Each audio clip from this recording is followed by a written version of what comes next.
Duplo Expresso. Bom dia, professor Lejane Mirra. Bom dia, Rômulus. Bom dia, Carlos Krebs. Eu entro aí, eu vejo já os comentários finais, né? Esse negócio da graça parece que não tem sustentação em nenhuma lei na Constituição, não existe essa figura, né? A graça individual, tem que haver um pedido de clemência e perdão pelo próprio apenado, né? Mas olha, o tema hoje é pesquisa. Eu queria aqui tentar explicar assim, nós nunca tivemos tantos institutos de pesquisa realizando pesquisa como nestas eleições de 2018, né? Eu até relembrei aqui meu primeiro artigo sobre eleições, pesquisa, já está fazendo 30 anos aqui. Eu reli ontem à noite, está bastante atualizado, até porque a teoria não modificou, ela começou no século XVII, com Blaise e Pascal, né, e Fermat. Mas o que eu queria dizer nessa época tinham 5 institutos trabalhando no Brasil, praticamente, assim, de algum renome. Tá? Hoje nós temos aí uns 8, 9, sem falar os regionais, né? Então as pesquisas ganham uma importância muito grande, elas viram manchetes dos jornais, né? Eu nesse artigo aqui brincava que o estatística deveria ser uma disciplina que teria que estar lotada no departamento de ciência política, porque na maneira como você interpreta o seu resultado, você manipula informações, né? Você altera até tendências, inclusive, né? Mas isso, claro, em tom de brincadeira. Mas estatística é, de fato, uma matéria que nós, sociólogos, já temos que estudar bastante. O aluno de ciências sociais ele tem métodos de pesquisa praticamente os 4 anos, né?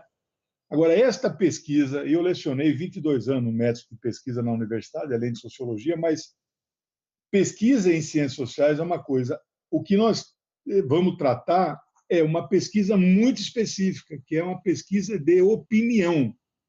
E também tem uma derivação dela, que é a pesquisa de mercado, né? Pesquisa mercadológica, que é, inclusive, esse setor de pesquisa de mercado não é dominado por sociólogo. Ali tem economista, psicólogo. Aqui em São Paulo eu conheço bastante, eles são muito ligados às agências de publicidade, né?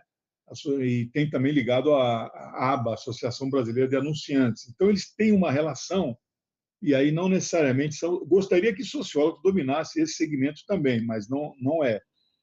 Então, veja, hoje as pesquisas são de importância fundamental, né? Os prefeitos das médias e grandes cidades, todos têm institutos contratados que avaliam a gestão, não é que ótimo, bom, aquelas coisas que a gente conhece bem.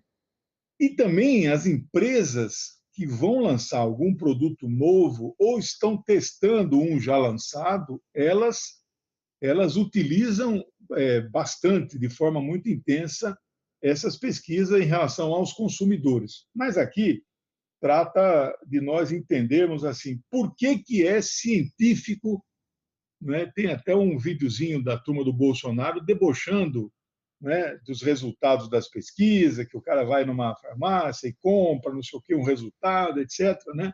Não estou dizendo que não é possível você fraudar um resultado, mas os institutos de pesquisa têm um nome a zelar, né? Mas por que entrevistando aí 4, 5 mil pessoas no Brasil inteiro, num universo de 147 milhões, esses caras acertam? Aliás, este artigo eu analisei no primeiro turno de 1989, quer dizer, quase 30 anos, quem é que mais acertou. E, de fato, na época, o Datafolha e o Ibope foram os que mais acertaram, né? E eles têm, de certa forma, mantido esses índices de acerto, que o que vale é a pesquisa de boca de urna, que é essa que se trata, né? Bom, a probabilidade, que é a teoria desenvolvida por Pascal, mas depois desenvolvida mais ainda por Laplace e Huygens, né? Eles trabalham em leis assim, qual é a chance de algum fenômeno vir a se repetir. Hoje é muito utilizado a lei da probabilidade matemática em ciências atuariais, cálculos de expectativa de vida e tal. E, no caso das ciências sociais, das pesquisas, ela é fundamental. Qual que é o exemplo? vou dar o exemplo clássico que a maioria dos sociólogos dão, o exemplo da cozinheira, que ela faz comida para um grande número de pessoas, um caldeirão muito grande, etc., né? Para ela saber se o tempero está de agrado, está dentro da receita, se está no paladar que ela aceita, ela não precisa tomar o caldeirão inteiro de sopa. O que ela faz? Ela pega uma colher e prova uma pequena porção e ela avalia se está de acordo, né? Qual é a chance de essa pequena porção estar de acordo com todo o caldeirão? Claro que ela tem que mexer bem, etc. Aí, então, a probabilidade que você entra naquelas margens de erro, estatística, confiabilidade 95%, né? Então, a chance do caldeirão estar igual é quando a amostra tem que estar muito parecida com o todo, né? Então, esses eleitores, 4, 5 mil eleitores que se entrevistam no Brasil, a Datafolha tem feito com 8 mil, né? E, claro, que aí a margem de erro cai um pouquinho, né? Mas aí tem um gráfico que a gente costuma usar, eu não preparei aqui para vocês, mas vai ficando, para diminuir a margem de erro, 1%, 0,5%, você vai ter que entrevistar 40, 50, 60 mil, fica proibitivo realizar uma pesquisa, né? E a margem de erro só cai para zero quando os 100 milhões de eleitores comparecem, aí é o resultado. Aí não é pesquisa, aí não tem margem de erro, aí é o resultado final, né? Professor, esse gráfico que o senhor exemplifica é um gráfico em formato de sino? Não, não, não, não. É um gráfico que o gráfico de assim, né, é vertical, ele é tamanho da margem. E horizontal é número de entrevistas, né? Então, a margem ele vai diminuindo. Então, para a margem chegar a zero, o gráfico horizontal aqui, o número de entrevistados tem que ser milhões, né? Não sei se deu para... Eu posso até reproduzir aqui rapidamente, mas é assim o gráfico, né? A caneta não está boa, mas aqui é... Tudo bem, professor. Desculpe, é que eu trabalho com simulação também, só que noutra área. E esses dados de... Aqui está desproporcional, né? Aqui é a margem de erro, né? E aqui é o número de entrevistados. Perfeito. Então, para chegar lá no final, a margem ser muito pequenininha, você tem que entrevistar muito, não tem dinheiro que pague uma pesquisa dessa, porque é caro você... E aí, quem é que fornece os dados para você compor a base amostral? São duas grandes fontes fundamentais e importantes e basicamente exclusivas, né? Que são o IBGE, que ele conhece o perfil populacional do Brasil, o tamanho das cidades, né? Escolaridade, etc. E escolaridade nem tanto, mas o perfil das cidades, né? E o Tribunal Superior Eleitoral. O tribunal, hoje nós temos cadastrados 147 milhões, eu já projetei que nós teremos só 105 milhões de válidos, já comentamos isso, se permanecer a média do índice de abstenção branco e nulo de 28. Então, teremos 105 milhões de válidos, né? Então, quem aí adquirir e for para o segundo turno, como eu estou prevendo, que, no caso, o Haddad deve ir com 30, 35, na frente do Bolsonaro, 30, 35, o cara vai para o segundo turno com 30 milhões, 35 milhões, não tem... Tem blogueiro falando aí, que eu vi a crítica do Rômulo, não, o Lula vai, o Haddad vai com 50, 60 milhões e tal. Isso é puro chute, não tem base, né? Bom, por isso, então, essa é a realidade hoje. Aí eu falava, então, desse problema da amostra, né? O Datafolha tem feito com 8 mil e é razoável. Quais são os dois grandes tipos de pesquisa, a forma de coleta desses eleitores, né? E aí eu também falava que o TCE fornece o perfil e a opinião das pessoas ela é estratificada por faixa de renda, escolaridade, né, local de moradia e idade, né? Isso aí tudo pesa. Alguns até, o Datafolha acrescenta o fator religião, né? Que tem um peso aí, os evangélicos, como votam, etc. Né? O que eu acho também um absurdo, só fazendo um parêntese aqui, tem pessoas que fazem comentários que o Haddad cresce na faixa menor de renda e o Bolsonaro cresce, não sei o quê. A opinião dos religiosos, os evangélicos estão mais aqui e ali. Ora, quando você pega um recorte desse, não tem validade científica nenhuma. Nenhuma. Você analisar a opinião do grupo evangélico e entre 8.000 entrevistados, que vamos dizer que seja 752, e você, nesse recorte, pegar a opinião desse cara e traçar um perfil, isso é um absurdo. Não tem sentido fazer uma coisa dessa. Então, nós temos... Como também não tem sentido você pegar, vamos dizer, a cota amostral desses 8.000 no Brasil inteiro para São Paulo é 370, sei lá, vamos dizer, estou chutando. Aí você pegar esses 370 e medir a tendência do voto no Estado de São Paulo. Não vale.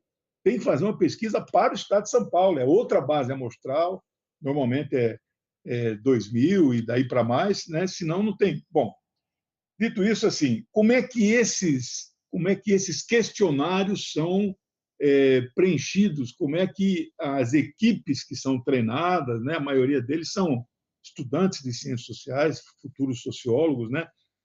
Como é que elas vão a campo? Elas vão a campo de duas formas, né? A mais tradicional usada no mundo inteiro, mas que tem diminuído essa forma exatamente por ela ser um pouco mais custosa, né?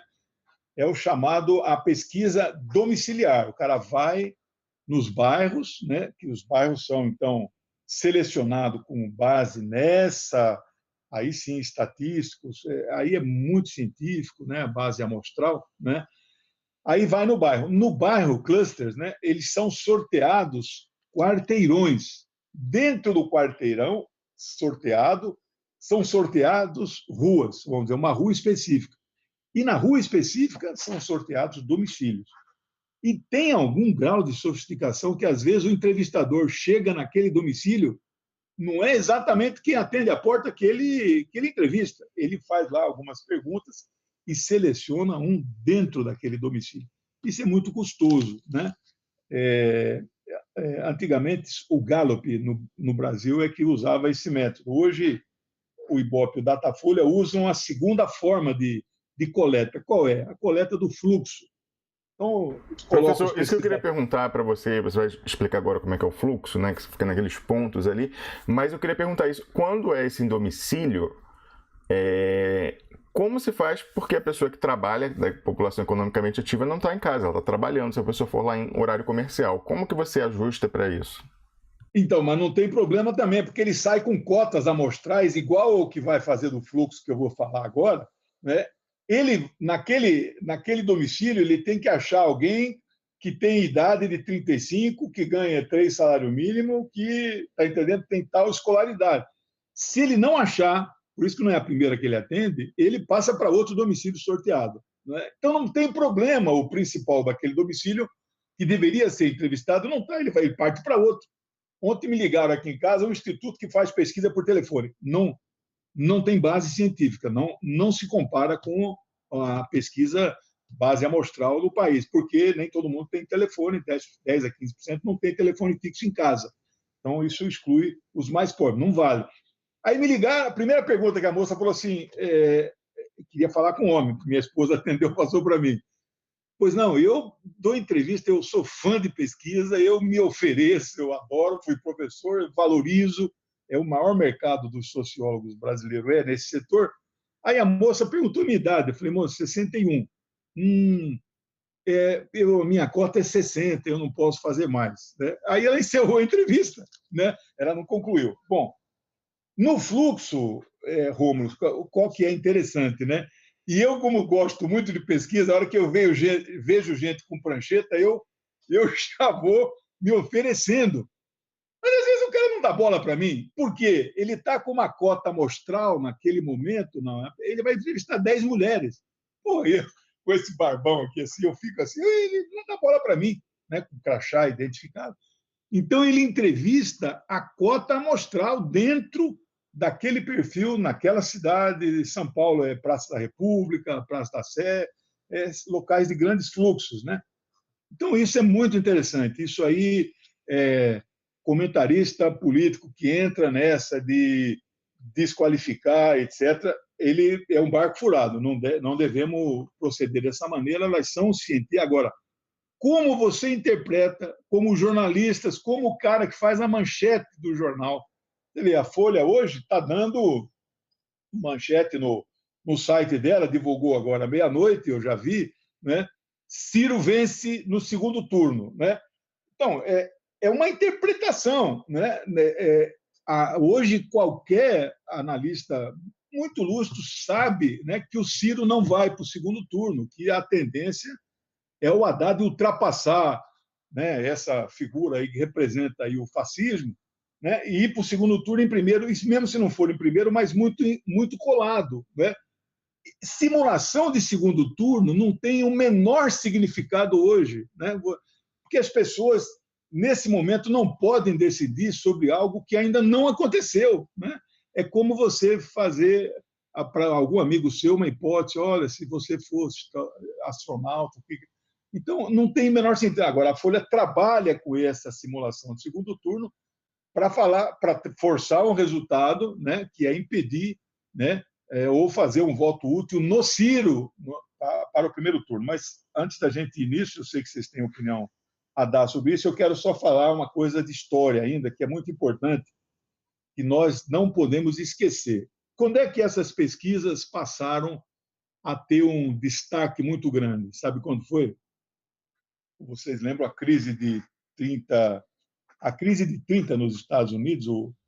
Quem debelou isso foi o Roosevelt, né? Ele acho que tomou a primeira eleição dele foi 32, no meio daquela crise danada, né? Em 36, Franklin Delano Roosevelt, ele foi candidato à reeleição. Roosevelt é um cara que ganhou a eleição 4 vezes e não tinha limite para nos Estados Unidos o número de reeleições. Eles bloquearam isso porque o cara desse era um fenômeno, né? Então eles limitaram a 2, né? Aí ele morreu, o vice dele que assumiu, né, em 45. Mas veja só, em 36, quando ele foi eleito, o Gallup americano, né, que foi o primeiro e mais importante instituto famoso, existe lá até hoje, no Brasil era comandado pelo sociólogo Carlos Mateus, que já faleceu e fechou o instituto antes dele falecer, né? Era uma filial, né? Era do Gallup americano. Eles fizeram a primeira pesquisa de boca de urna com uma margem alta de 4%, né? Entrevistaram 1.500 eleitores dos Estados Unidos, né? Naquela pesquisa. É uma amostra muito pequenininha, por isso 4%, né? E acertaram em cheio. O New York Times comprou no sentido não de comprar, né? Abraçou, concordou com esse resultado e manchetou: Roosevelt eleito. Meu amigo, isso aí deu uma repercussão. Então, as pesquisas passam a fazer parte nos Estados Unidos. É impressionante, assim, a importância que tem os setores de pesquisa nas campanhas eleitorais. Então, a partir de 1950, né, todas as eleições dos Estados Unidos, estaduais, nacionais, elas passam a ter pesquisas, e aí a margem cai para 2, né? O Brasil usa a margem 2, 2,2, no máximo 3. Mais do que isso, né, deixa de ser muito científica. A margem de 4%, você imagina 8%, né? É muito difícil você fazer qualquer análise, né? E no Brasil, o Gallup brasileiro, do Carlos Mateus, inaugura, né, em que ano? Em 1974, naquele vendaval que nós já comentamos, né? O MDB ganhou 16 das 22 vagas de Senado, era uma vaga só. Esse ano são 2, né? Uma vaga só, e o Brasil tinha 22 estados, né? 16. E o Gallup anunciou a vitória de Orestes Quercia, né, para o Senado com uma margem de 2% de erro. Então, isso aí também jogou as pesquisas lá para cima, né? Bom, Eu queria assim dar alguns conceitos para o pessoal aí, como a linguagem de pesquisa todo mundo fala o tempo todo, o Marcos Coimbra deu entrevista outro dia, né? O Montenegro, dono do Ibope, ele não é sociólogo. A sociólogo é a diretora de pesquisa, a Márcia Cavallari, eu a conheço, né? O Marcos Paulino, conheço, meu colega, amigo do Instituto Datafolha, é sociólogo. O Datafolha é o maior contratador de sociólogos no Brasil hoje e de estudantes de ciências sociais, né? A primeira coisa mais importante que eu, como estudioso, professor do assunto, que eu analiso numa pesquisa é o voto espontâneo, que é a primeira abordagem ao voto espontâneo. O entrevistador não fala nada. Quem você vai votar para presidente? Aí o cara responde da cabeça dele. Aí, não sei, nulo e branco e tal, geralmente dá muito alto, né? Então, o voto espontâneo é isso, não há nenhum estímulo. O voto estimulado, aí sim, ele puxa um cartão, normalmente tem que ser um cartão circular para o cara, né, para não, se você dá um cartão, né, em ordem, mesmo que seja alfabética, tem uma influência. O primeiro que tem lá em cima, a moeda, né, pode influenciar. Então, ele dá um cartão circular. Aí ele estimulou, ele sofre um estímulo, ele é forçado pelo entrevistador, né, a tomar uma decisão, né? Não quer dizer que isso será consolidado, já vou explicar agora. Ao tomar essa decisão, o que é que eu olho? Quanto que cresce do espontâneo para o estimulado? Isso é fundamental. Por quê? Porque aí está relacionado com outro conceito que eu vou falar, que é o de rejeição. O estimulado do Bolsonaro está alto, né? Me parece que próximo de 20. Aí, o espontâneo, o estimulado pula para 28, ele tem uma pequena margem de crescimento, né? Quando você vai olhar o Haddad, ele tem uma margem muito maior. Isso significa que ele tem como crescer, mas por que o outro não tem como crescer? Aí tem, então, o outro aspecto que nós temos que explicar aqui para os nossos ouvintes, que é o problema da rejeição, né? Há uma pergunta tradicional, famosa, que todos os bons institutos fazem: em quem o senhor ou a senhora não votaria em hipótese nenhuma? Jamais votaria, né? E aí, essa resposta não é única, né? Mas aí vem a rejeição ao Jair Messias Bolsonaro. Muitos vão pronunciar o nome dele aqui, não tem problema. O problema é quando você escreve nas redes sociais o nome dele, conta aí para esses mecanismos que, né, isso vocês entendem bem disso melhor do que eu, né? Mas a rejeição dele é elevadíssima, especialmente no segmento feminino, né? Por causa de tudo isso, as bobagens que nós conhecemos, que ele já falou a vida toda, né? Esse movimento maravilhoso de mulheres vai chegar a 3 milhões aí. Dia 29 de setembro, anota o que eu estou dizendo aí. Vocês vão ver nas principais cidades, não vai ter lugar. Aqui em Campinas, onde eu moro, eu estou prevendo 5 a 10 mil pessoas. Maior ato, eu sou da Frente Brasil Popular aqui, né? Nós nunca fizemos um ato maior do que 3 mil, 4 mil, mas esse vai ser um fenômeno. Por quê? É forte a rejeição, né? Por isso que eu acho que, quando o Alckmin faz a campanha, né, olha, vocês elegerem o Haddad no segundo turno é o passaporte para o PT voltar ao poder. Ele sabe o que ele está dizendo, né?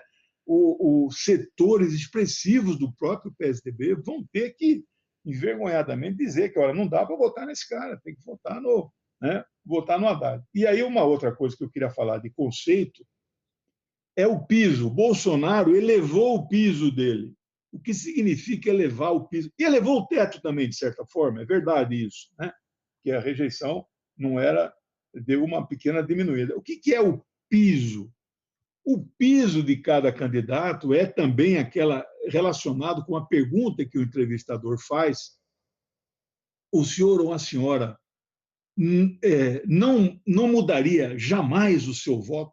Então, ele já escolheu, ele já informou naquele cartão estimulado, ele já disse qual é o seu candidato, mas aí o cara fala assim: você não mudaria mesmo o seu voto? Aí tem aquela pergunta: poderia votar?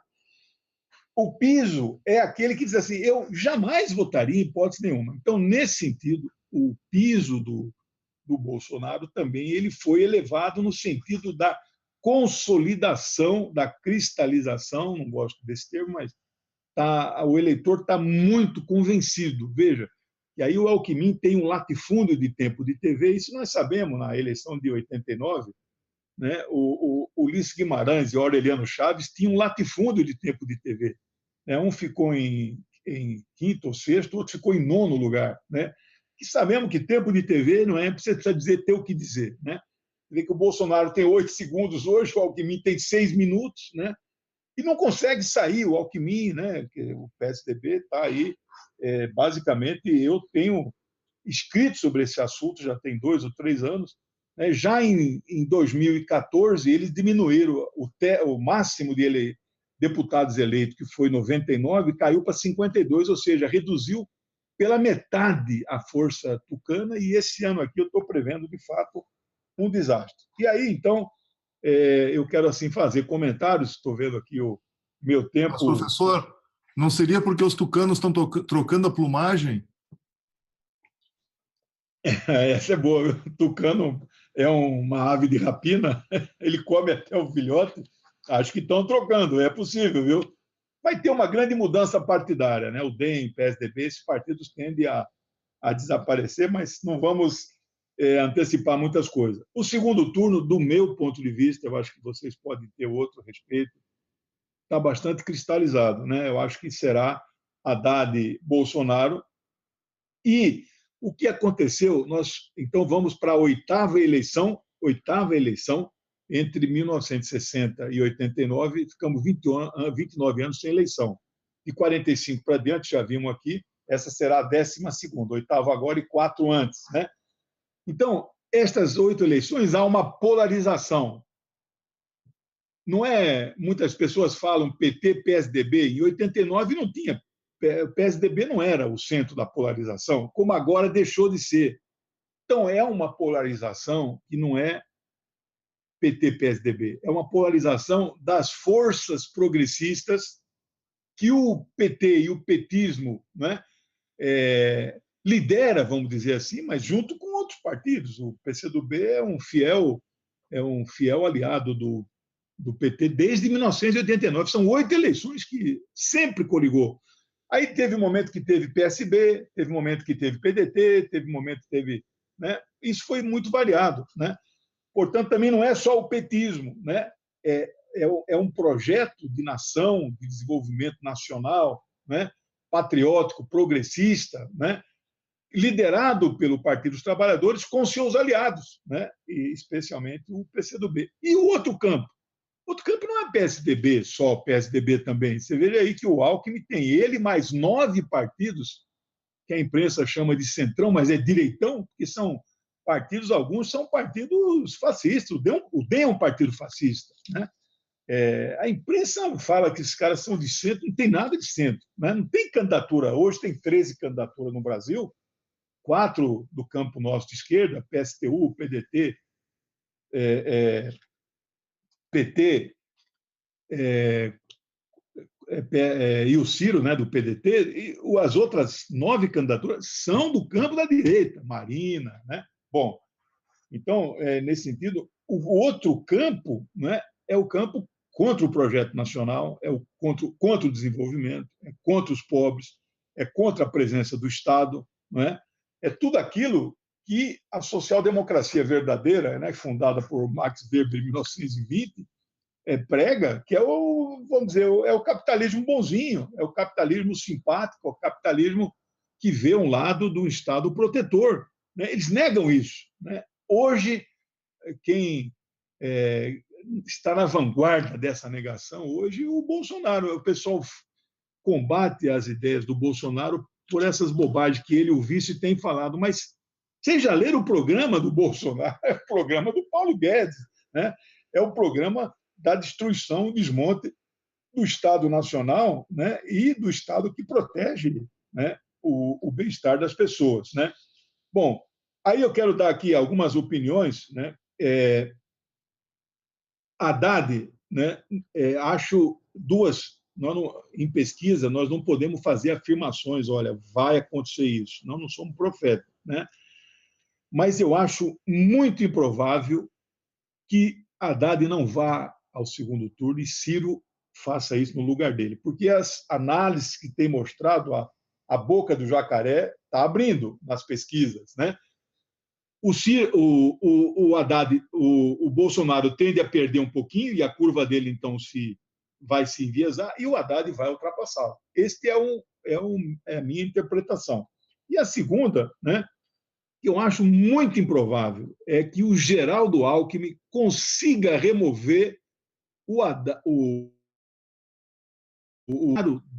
de ir para o segundo turno. Significa o Geraldo está com 7, 8, o Bolsonaro com 28, significa o Geraldo multiplicar por quase 4, né, as suas intenções de votos, convencer os eleitores que ele é o que tem condição de derrotar o Haddad. Eu acho isso muito improvável. Não estou dizendo que é impossível. Eu sempre falei assim, em política, em eleições, nós temos que levar em conta 3 fatores, né? O primeiro é a ciência, pesquisa, né?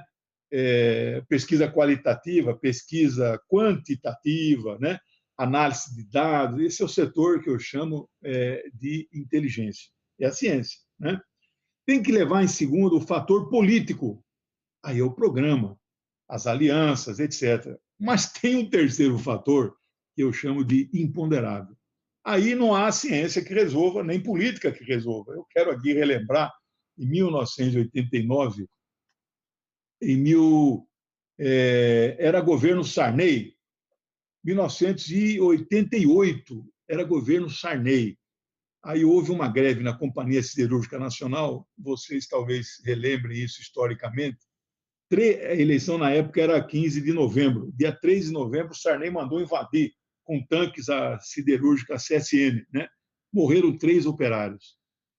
Isso resultou, em São Paulo, a Irundina ganhou a eleição, aqui em Campinas ganhou o Jacob Ittar. Então, isso é uma coisa, eles não ganhariam, né? É o chamado imponderável. Pode acontecer um imponderável nessa pesquisa, nessa eleição? Pode. Né? Isso nós não temos controle. Então, eu digo assim... Mas, professor, o senhor vai me desculpar, mas será que isso não foi uma estratégia visando a eleição da candidatura principal para a presidência? Mas qual? 88 claro, não tinha... Eu acredito que isso aí também é para colocar o Sarney, o candidato que seria dessa ala da direita no país, a ala mais reacionária no país, e os eleitores dela em oposição ao Sarney. Então, o opositor ao Sarney, a opção não seria o Lula, a opção seria o Collor. Então, isso aí também, esse tipo de movimentação auxiliou a que o Collor se elegesse.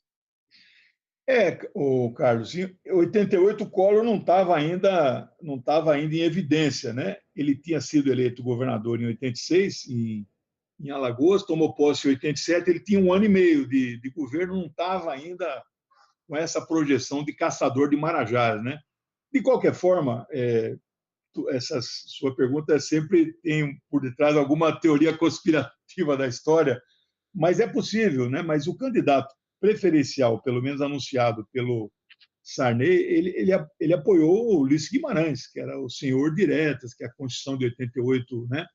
Você vê, ele é um cara que teria tudo, né, para ser e tal, amargou um 5º, 6º lugar com o maior tempo de TV, né? Isso é a história, né? Bom, o segundo turno, eu queria fazer aqui um comentário, né? Nós temos que ver assim, serão 2 campos em disputa, né? O campo da democracia, que eu falei de pesquisa, agora estou fazendo comentários e análises políticas, né? Que o campo da democracia, aquele que vai fazer, e não basta o Fernando Haddad eventualmente ganhar a eleição, e se o Ciro for, nós vamos todo com o Ciro, não basta o candidato da democracia vencer, é preciso derrotar o golpe, e aí a mobilização e organização do povo, porque o outro lado, né, será o fascismo. Todas as outras vezes que ou o PSDB ganhou ou foi para o segundo turno e foi derrotado no segundo turno, né, por esse arco de forças progressistas, né, o outro lado não era o fascismo, pelo menos não era o fascismo de forma descancarada, né? Era um fascismo que foi personalizado, não dá para chamar Fernando Henrique, Serra, né? Geraldo Alckmin e o próprio Aécio foram os 4 candidatos que enfrentaram, né, o nosso campo, e até o Collor lá atrás, não dá para chamá-los de fascistas, né? Agora, era um campo conservador, era um campo de subordinação aos Estados Unidos, era um campo que não era o desenvolvimento, né, nacional e também na inserção do Brasil na ordem internacional de forma soberana, né? Eles até falam inserção na ordem internacional, mas subalterna, subordinada ao projeto dos Estados Unidos. Então, o segundo turno, a eleição já tende a ser plebiscitária desde agora, né? Vai havendo já uma polarização, né? Bom, eu queria aqui mostrar para vocês, eu não deu tempo de fazer um gráfico, mas nós tivemos, então, essas 8 eleições no Brasil. Essa aqui não tem o resultado ainda, mas as 7 primeiras eleições, só 2 o PSDB com Fernando Henrique ganhou no primeiro turno. Todas as outras houve disputa. O que eu quero chamar a atenção aqui é isso que eu já falei um pouco aqui da transferência, né, de voto, a tendência do eleitor. Então, as diferenças no segundo turno com Collor, entre Lula e Collor, foi 6%, né? Foi apertada, né? E depois, com Lula, em 2002, 2006, foi na faixa de 21% e 22%. Com Dilma, em 2010, a diferença no segundo turno foi 12% em 2010, mas caiu para perigosos 3,2% em 2014. Foi apertada, a mesma coisa como foi na época do Maduro, na primeira eleição do Maduro na Argentina, na Venezuela foi 1,5 ponto, né? Então, eu acho que agora isso vai reverter. No segundo turno, Haddad e Bolsonaro, a eleição vai ser, de fato, disputadíssima. Vai ser apertada, mas não vai ser nessa faixa de 3%, como foi com a Dilma em 2014. A minha impressão é que nós vamos voltar a repetir Dilma 2010, e vai dar uma 10%, 12% de diferença, alguma coisa como 44% a 56%, né? Bom, aí eu tinha mais coisa para falar, mas vai acabar ficando para a semana que vem, porque eu vi que já o embaixador acabou de chegar, né? E aí a gente então comenta mais. Nós prometemos ficar sobre o tema eleições. Eu ia fazer até o gancho agora de por que essa eleição aqui tem a ver com política internacional, mas vamos deixar isso para a semana que vem. Duplo Expresso.